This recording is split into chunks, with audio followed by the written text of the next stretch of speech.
Bon ben bienvenue, on est maintenant sur un modèle, encore un nouveau modèle. Ça sera le modèle haut de gamme de chez Apo cette saison, ça sera le Suprême, comme le petit nom qui est marqué dessus ici. Donc là, pour faire simple, on est sur une board quasi twin. On est sur un flat cut, donc une board complètement plate sous les pieds. Le gros atout, ça va surtout être en termes de construction sur cette board. On est sur une board en PTEX 8000. Donc c'est quasiment ce qui se fait de mieux aujourd'hui. On est sur une prod autrichienne.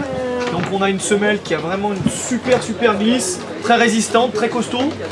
On a un très beau die cut dessous. On a même un die cut sur le top, ce qui est assez rare de faire un die cut sur le top. Petit logo Apo incrusté dedans.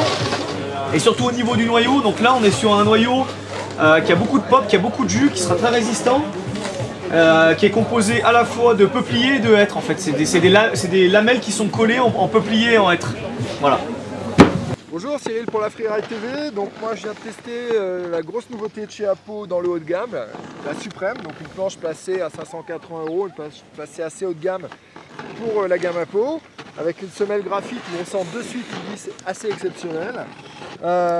C'est une planche alors qui va avoir un cambre plat et de suite ce qu'on a remarqué, c'est une planche quand même qui était relativement péchue, hein, assez rigide entre les pieds, une planche qui a une très bonne stabilité. C'est une planche qui va être destinée à aller vite, à un rider qui veut envoyer, qui a un ollie vraiment marqué.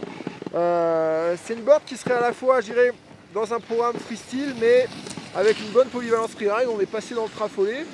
Et vraiment la planche a un excellent contrôle de la torsion et absorbait vraiment bien. Alors que là je ride une 156, je fais 78 kg, j'ai plutôt l'habitude de rider ce genre de planche plutôt en 158-159. Et j'étais vraiment surpris de la facilité et de la manière dont la planche a absorbé le tout-terrain, on va dire. Voilà. Après sur la piste, vraiment ça carve, ça tient vraiment à grande vitesse, c'est stable.